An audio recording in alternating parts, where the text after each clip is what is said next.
Ja tere tulemast Most Ärikooli otse-eetrisse taaskord. Oleme saanud ühenduse oma Zoomi ja Facebooki vahel kenasti.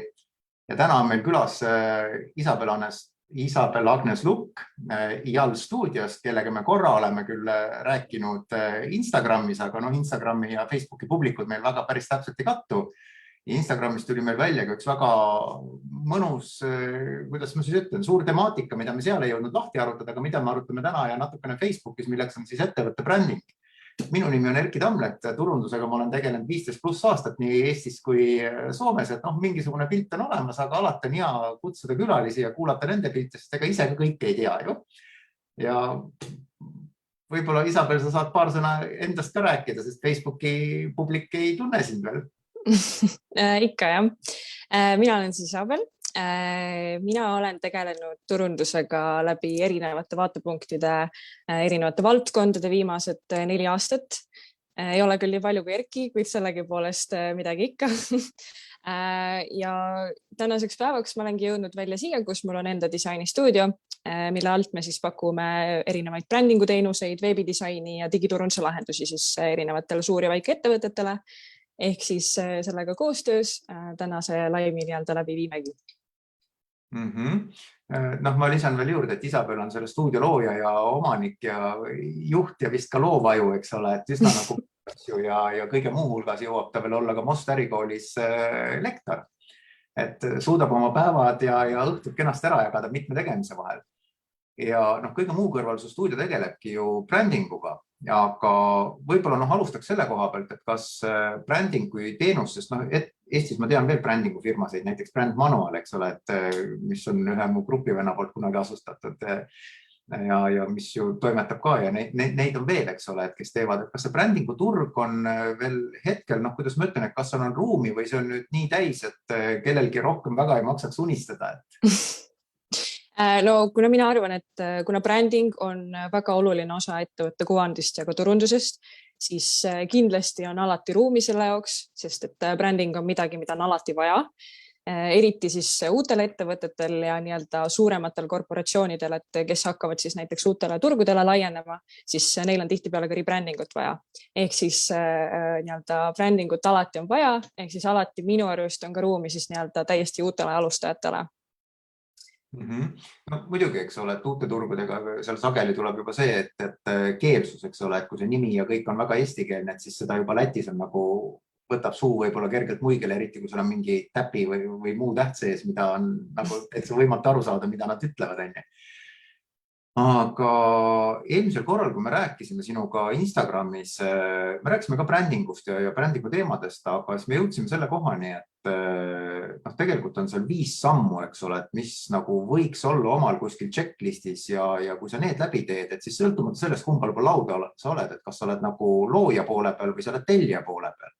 Et igal juhul läbi nende 5 sammu on, kuidas ma ütlen, siis protsess mõlemale osapoolele nauditav ja pingevaba, et ei tule üllatuses enam-vähem tead, mis toimub, mis on järgmine etapp ja mis tulema hakkab.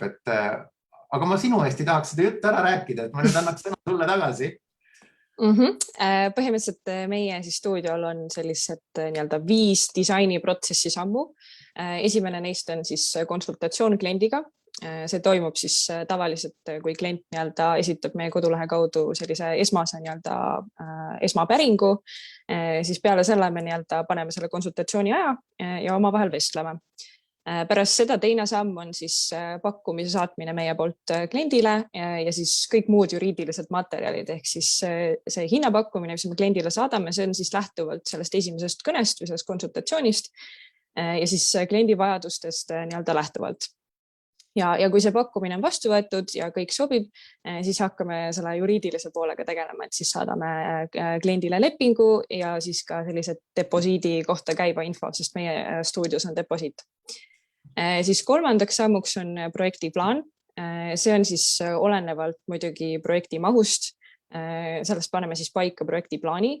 See võib ulatuda paarist nädalast kuni paari kuuni, et see oleneb täiesti, et kas klient on tellinud siis ainult põhibrändingu või ta on sinna juurde võtnud ka veebidisaini teenused ja võib-olla veel midagi, et see oleneb täiesti sellest. Et siis paneme selle projektiplaani paika ja hakkame vaikselt selle järgi toimetama. Ja siit me jõuamegi edasi 4. sammuni, mis on siis brändi varade kujundamine. Ja vastavalt projektiplaanile me hakkamegi siis seda tegema. Projektiplaanis on kirjas kõik sugused tähtajad, millal me kohtume, millal me midagi nii-öelda üle vaatame. Ja sinna brändivarade alla lähevadki igasugused siis kõik logofailid, moodboardid, inspiratsioonitahvel siis eesti keeles, värvipaletid, brändistrateegia, ehk siis kõik need brändivarad, mis klient on tellinud. Et see on nii-öelda see kõige suurem samm alati ja võtab ka kõige rohkem aega. Aga kui see on läbitud, siis me jõuamegi nii-öelda viimasesse sammu, ehk siis lõpufailide nii-öelda saatmine ja üleüldse kokkutõmbamine. Et kui klient on kõigega rahul ja kõik ära kinnitanud, siis toimub lõpparve tasumine ja seejärel me saadame kliendile kõik tema nii-öelda brändile kujundatud varad.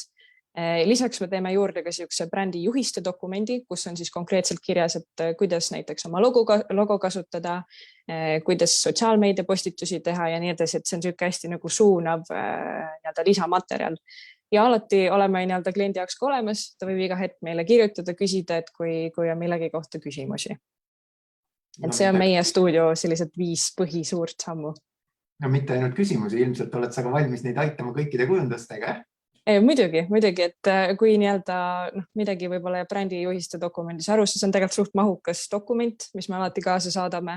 Aga vahepeal võib ikka juhtuda, et võib-olla mingi pressiüritus üldse ja siis ei olegi nagu päris kindel, et kuidas sa siis oma logo saadad näiteks mingile üritusele, et nad kasutavad siin sponsorina või mis iganes. Et on ka siukseid nagu olukordi, et siukseid eri lahendusi, et siis tihtipeale võib ka nagu alati julgelt ühendust võtta. No sa rääkisid niimoodi, kuidas ma ütlen, et 5 sammu niimoodi mõnusalt kiirelt ette, aga ma arvan, et võib-olla oleks mõistlik meil need ka ükshaaval lahti rääkida, et muidu ta jääb selline, et tohutu kontsentraat või siirup, mida nagu päris hästi ära, eks ole, ei seedi. Et seda peaks natukene võib-olla lahjendama, et võtame äkki need 5 sammu kõik ükshaaval korra lahti ja vaatamegi see nagu esimeseks, eks ole, esimene samm oli konsultatsioon. Et mida konsultatsioon sisaldab ja mis on tulemus, sa ütlesid nagu, et kliendiga arutelu, et mis see tähendab, et kas sa saate ka füüsiliselt kokku või kas su klient võiks olla ka näiteks Milanost, et teete üle mingi online lahenduse?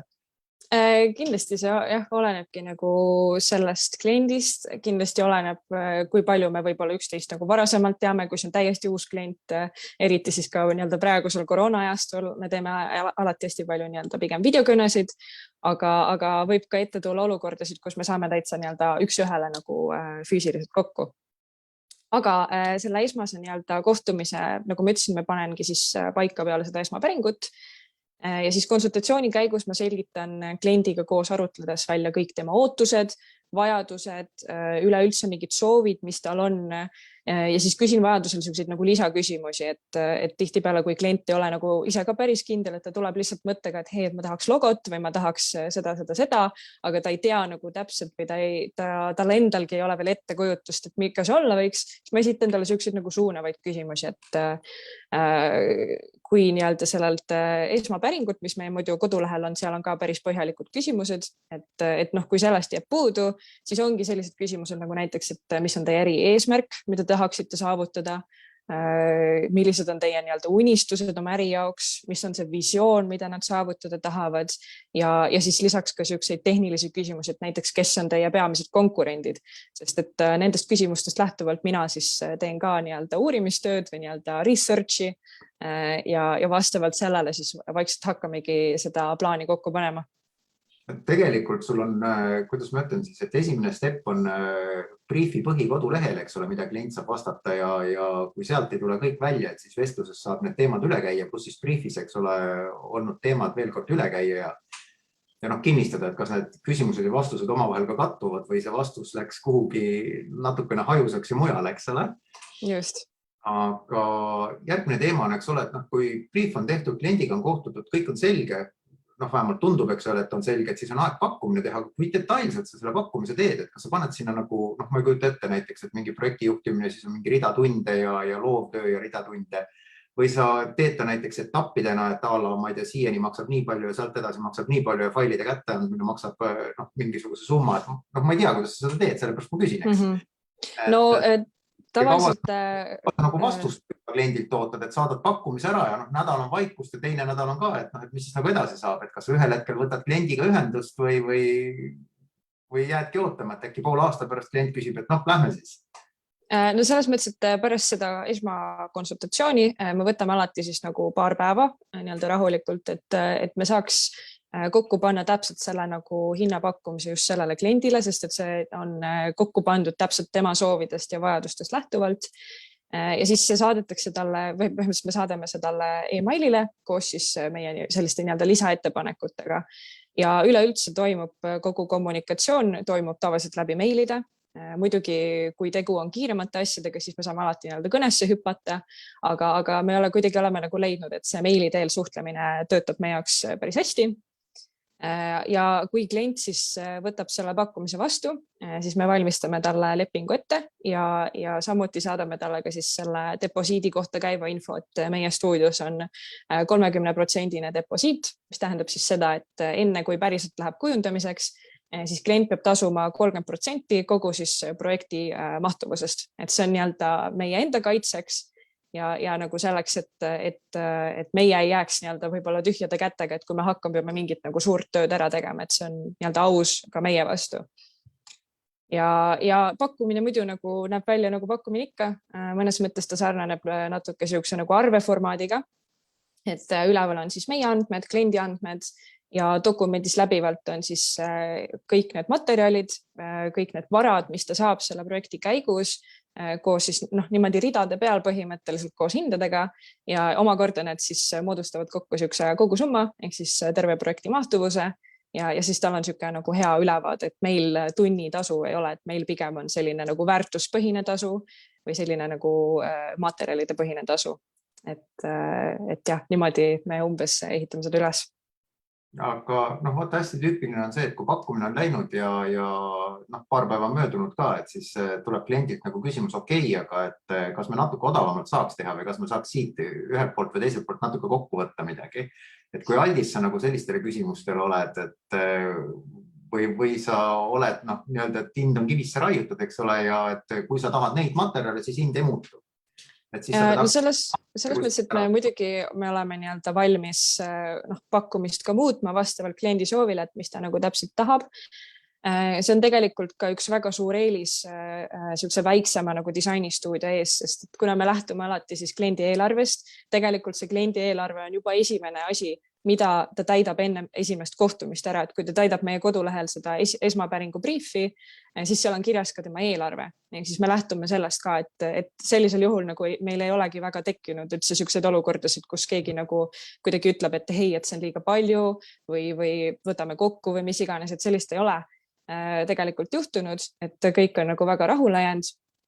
Ja lisaks, kuna me olemegi rohkem siuke nagu väike disainistuudio, siis meil on see vabadus nii-öelda kliendi järgi neid projekte koostada, sest et me ei ole siuke nagu suur in-house disainistuudio, pigem ongi nagu see hästi selline individuaalne kliendipõhine lähenemine ja see nagu võimaldabki meil sellist hästi nagu personaalset ja nii-öelda pühendunud suhtumist igasse klienti. No see on päris nutikas sulle, et see hind on juba paika pandud enne, kui sa hinnapakkumist hakkad tegema ja sisuliselt räägid see läbi, eks ole, et mida selle raha eest või mida selle eelarve eest on võimalik teha, eks ole. Et see on nutikas, et see on ka kindlasti teistele nagu kõrva taha panemiseks, et niimoodi saab oluliselt nagu vähendada oma ümbertegemiste ja ümbermängimiste arvu või seda, et ühel hetkel teed tööd natukene nagu aitäh eest, et lihtsalt sellepärast ja kliendiga mitte minna võib-olla konfliktseks. Yeah. Ja lisaks tegelikult üks asi nagu on veel just selle nii-öelda venima jäänud nagu näiteks kui klient ei vasta nagu tükk aega, et siis tihtipeale nagu mõeldakse, et kas meil on siis nagu mingisugune tähtajaline tasu või midagi. Meil seda ei ole. Selle jaoks meil ongi loodud see deposiidisüsteem, see 30%. See tähendab seda, et kui klient teatud aega siis nagu ei kommunikeeri või ei vasta meile, siis projekt tühistatakse, ta ei saa deposiiti tagasi. Et me eraldi sellist niimoodi tähtaegade eest nagu tasu ei küsi, aga just see nagu deposiidi põhine nii-öelda broneerimissüsteem, et lepingus on see ilusti ära kirja pandud, eritingimused ka, et millisel juhul ta saab deposiidi tagasi ja millisel juhul ta ei saa seda tagasi, et jah, ka siuke nagu oluline või nii-öelda nutikas samm. No, absoluutselt. Mis see tähendab siis, et sa enne igat uut etappi küsid uuesti raha ette või? Ei, see käib niimoodi, et selleks, et klient saaks üldse oma projekti või nii-öelda oma broneeringu meiega kinnitatud, siis enne kujundamist ta peab tasuma selle 30% deposiidi, see on siis ühekordne. Ja kui ta selle ära tasub, siis nagu projekt läheb käima. Ja siis olenevalt projekti mahust, kui see on paar nädalat, siis ta maksabki ainult deposiidi ja pärast lõpparve. Kui see kestab aga juba mitu kuud, siis on meil niimoodi kuuajaliste checkpointide on siis nii-öelda vahearved, et see nii-öelda jällegi oleneb täiesti projektist. Nüüd meil nagu võib-olla on aeg minna järgmise punkti juurde, et muidu me jääme väga sinu rahaasjadesse keerama.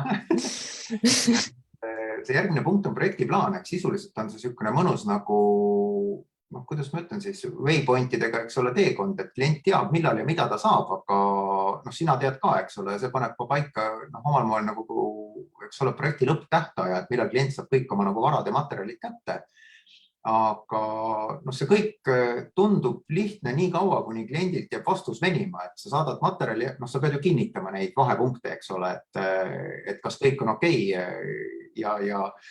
Aga mis nagu juhtub sellel päeval, kui kliendilt jääb vastus venima, et kuidas sa kaitsed ennast nende venimistega?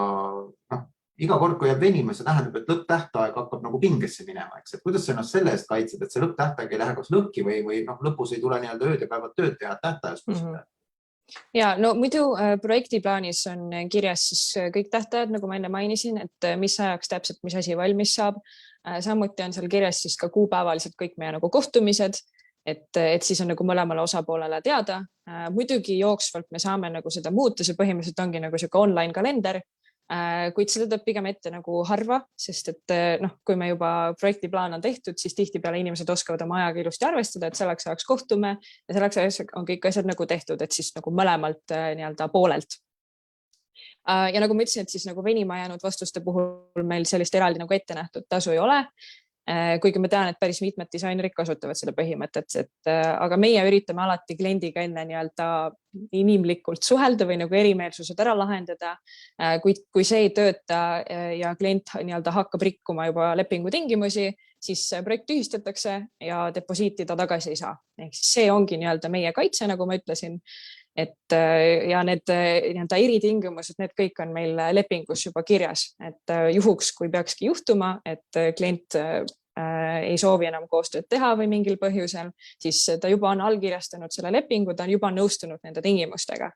Et kõlab natuke karmilt, aga samas see ongi nii-öelda ka kaitse ju meie kui disainistuudio vastu, et nagu sa ütlesidki, niisugune nii-öelda aitäh ja lihtsalt see nagu ei tööta.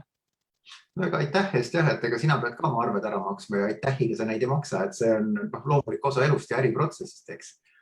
Aga kui minna nagu selles mõttes põnevama või loovama poole peale, et me oleme senimaani hästi palju käsitlenud sellist nagu finants ja juriidika poolt ja projektijuhtimise poolt. Et kuidas sa, lõpuks ju branding on, kuidas ma ütlen, et see tulemus, mida klient saab, on ju loovtöö, eks. Et nii sõnas kui pildis. Aga et mismoodi sa nagu lood või kus sul see inspiratsioon tuleb või kuidas sa häälestad ennast selleks, et mis iganes ettevõte tuleb, et ühel päeval keegi müüb naftat ja järgmisel päeval on sul vaja teha mingi hirmpeen võib-olla naiste kosmeetikabränd, eks ole. Et nagu maailma absoluutselt erinevad otsad. Et kuidas sa nagu leiad selle inspiratsiooni ja mis faile sa üldse nagu lood või kaasa paned ja kui palju sa kirjutad nagu juhiseid kaasa, sa enne mainisid, eks ole, et sa teed nagu juhised, brandbook või kuidas iganes seda nimetada, on ju. Sest kliendil ju lisaks nendele, kuidas ma ütlen, et kirjatüüpidele ja võib-olla mingisugused, ma ei tea, voldikute ja pastakate ja roll-upide ja muude näidistele, eks ole, et ühel hetkel ta peab hakkama päriselt oma iseseisvat elu ju elama selle brändiga ja näiteks kasutama kuskil, ma ei tea, sotsiaalmeedia postitustest fotosid, et sa ei pane ju fotopanka kaasa, et kas sa kirjutad näiteks fotode keele kaasa, et milliseid fotosid kasutada või et räägi nagu seda poolt natukene lahti, et mida klient üldse saab, et ütleme, ta tuleb täiesti mõistliku eelarvega, räägib oma loo ära ja ütleb, et nii, et mul on vaja, et elu läheb edasi, et mis sa annad talle? No see oleneb kõik siis täpselt nendest asjadest, mis ta soovib, oleneb sellest põhimõttest, kuid enamik asju me loome kõik ikkagi Adobe Illustratoris. See on ka see nii-öelda Adobe programmid on ka need, mida enamik disainerid kasutavad, sest et see programm põhimõtteliselt täidab kõik meie vajadused. kõik logofailid ja brändi elemendid me teeme kindlasti seal, kuna tegu on vektorprogrammiga. See tähendab seda, et näiteks kui logo nii-öelda suurust muuta, vähendada, siis see kvaliteet ei muutu nendel nii-öelda valmis failidel. Et see on väga-väga oluline. Ja lisaks sellele näiteks mock-upide jaoks, ehk siis need ongi nüüd need siuksed näidis roll-upid, bannerid, mingisugused postrid, kõik asjad, siis selle jaoks samamoodi kasutame Adobe programmi, kasutame Photoshopi, et erinevate siis nii-öelda makettide jaoks, et me siis põhimõtteliselt näitamegi, et kuidas ta nagu reaalsuses võib välja näha. Näiteks, ma ei tea, restorani menüü, kuidas ta laua peal võib välja näha, et nagu siuke hästi reaalse pildina. Ja igast erinevad siis nagu trükitud visiitkaarid ka veel juurde, et see on ka, mida me oleme hästi tihti teinud. Aga muidu inspiratsioon algab pigem alati nii-öelda paberilehel, et ma joonistan tavaliselt siis, kui tegu on logoga, joonistan siukse esialgse sketši ja siis skaneerin seal arvutisse ja siis hakkan niimoodi Illustratoris vaikselt hakkangi nagu minema. Ja lisaks nagu siis eelnevalt mainitud, me lähtume alati kliendi soovidest. Et kui ta soovid, et logo oleks siis näiteks teatud värvi või et ta oleks mingi teatud fondiga, siis me alati nagu pooldame seda põhimõtet eelkõige, sest et see on see, mida ta soovib saada. Kui aga klient ei ole nagu päris kindel ja pigem ütleb, et hei, et anname teile vabad käed, siis me omalt poolt nagu teeme kõik oleneva, et nii-öelda luua kliendile tema siukse unistuste brändi. Ja muidu me kasutame sellist asja ka nagu arhetüüpide mudel. Seda me kasutame siis aga ainult brändi strateegia puhul, kuid mitte kujundamisel. Et see ongi natuke nagu erinev, et üks on siuke nagu looprotsess ja teine on siis pigem rohkem siuke nagu kirjutamine ja igast erinevate nagu mõistete paika panemine, et millised sõnad näiteks seda brändi iseloomustavad, need kõik lähevad sinna brändi juhiste dokumenti ja üleüldse ka siis see sama arhetüüpide süsteem. Väga lahe, selles mõttes, et sealt on nagu kliendil võimalik jällegi ammutada, eks ole, inspiratsiooni, sest ühel hetkel peab ju tema kas hakkama ise kirjutama või tellima kelleltki teksti, eks. Ja see arhetüüpide pool, see on täiesti, see vääriks oma pikka saadet.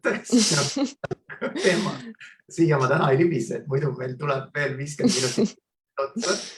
Aga ma korra küsin nagu, et enne sa mainisid seda, et te teete nagu muud poolde asju, et kas sul see protsess, korra lähen nagu protsessi või selle loomingu poole peale või inspiratsiooni poole peale, et kui sa hakkad nagu tegema, et kas sa piirdud nagu kliendile ühe kavandi esitamisega või sa teed nagu, klient ka päris täpselt ei tea, mis ta tahab, et tahab kuldset rohelisel või tahab hoopis kollast lillal taustal, on ju. Et kas sa teed nagu mingisuguse kinda arvu suundasid, et näiteks, ma ei tea, 2, 3 või 5 on ju, et paned sinna mingi mood boardi juurde, joonistad sukse esialgse suuna välja ja et siis kliendil on võimalik valida, kuhu edasi minna või sa teed nagu kogu selle töö ära ja siis paned kliendile ette, klient vaatab, okei, aga ma ei tahtnud päris seda, et lähme nüüd ruudule üks tagasi.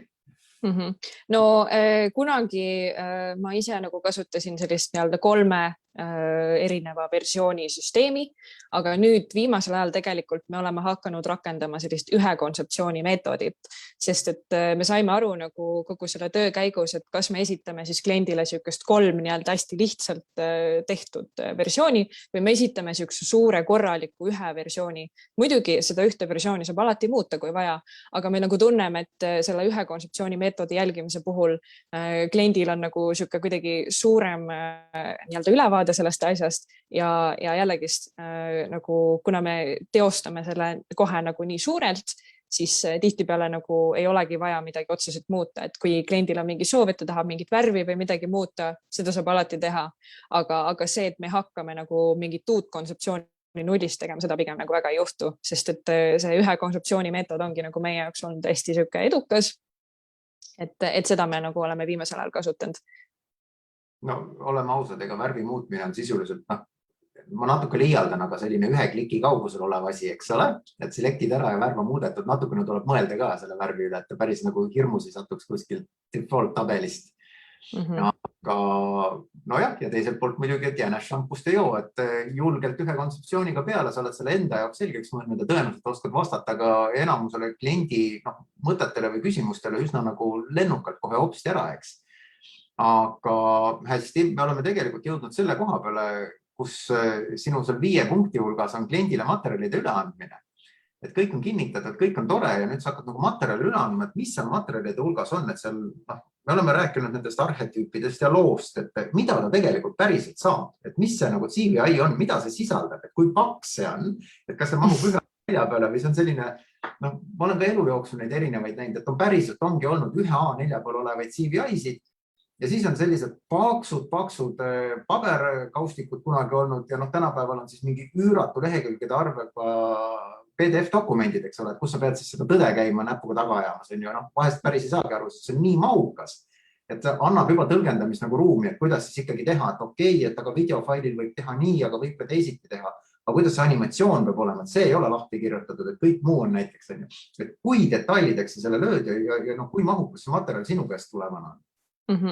No jällegi sükest keeruline on sükest ühest vastust anda, kuna see oleneb täiesti projektist ja nendest nagu tulemustest, et kas klient on tellinud sellise ainult nagu põhilise brändingu ja paar postrit või ta on võtnud täisprojekti koos veebidisainiga, ehk siis jällegi see nagu nii-öelda paksus, nagu sa ütlesid, see oleneb täiesti sellest.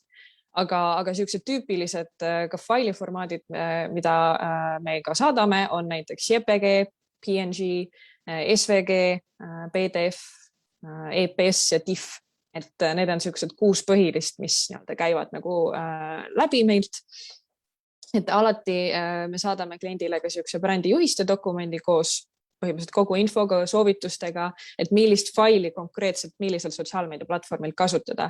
Et näiteks kas ta Instagramis, kui ta tahab endale profiili pilti panna oma logo, siis millist faili neist ta võiks seal kasutada. Et jällegi see kõik on nagu seal samamoodi dokumendis kirjas ja kõik üleüldse kõik mahukad failid me saadame siis läbi WeTransferi. Et see töötab meie jaoks hästi, sest WeTransfer võimaldab saata kuni 200 gigabaidilisi faile ühe korraga ja klient saab need kätte selles samas originaalses kvaliteedis ja formaadis. Et meie kasutame niimoodi. No WeTransfer on üldse minu meelest, ma ei tea, maailmas umbes paremuselt teine asi peale ärkamist hommikul.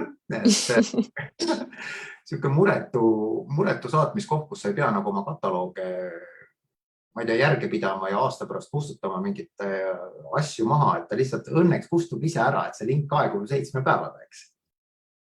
Just, ja selles mõttes küll, aga jällegi nagu ma ütlesin, et kui kliendil peaks kunagi tekkima mingi mure või kogemata kustutas midagi ära, siis ta saab alati kirjutada meile ja siis me saame need uuesti saata, kui on selleks vajadus. Võib-olla seda ka, et ega kõik kliendid võib-olla ei, ma arvan, et me oleme ikkagi rääkinud päris palju nagu lahti, et ükskõik kas disaineri või kliendi poole pealt tegelikult need 5 sammu ilmselt nagu maandavad päris palju, kuidas ma ütlen, igasugust riske ära, mis seal protsessis võivad tulla. Aga üks küsimus võib-olla on veel, et kellele kuuluvad failid? Et kellel on siis nagu autoriõigus, et kas klient võib ühel päeval sinu nagu faile hakata oma soodu muutma või sa siis lähed koputatel õlale, et et kuule, et seda ootsa siin küll aperguseks ei vajuta? Selles mõttes, et kui meil saab kogu projekt valmis ja me saadame kõik elemendid ja kõik saadame failid kliendile, siis kõik autoriõigused kuuluvad nii-öelda talle. Et meie endale nagu seda ei jäta.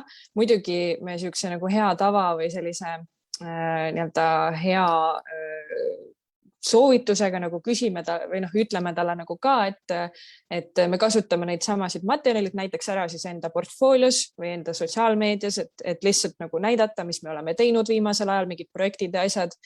Ja jällegist meil ei ole nagu olnud veel siukest olukorda, kus me märkame, et klient on midagi ise muutma hakanud või ta on mingile teisele disainerile midagi saatnud ja siis on ümber teinud, et meil ei ole olnud sellist olukorda, kuid ma tean disainerid, kellel on seda juhtunud.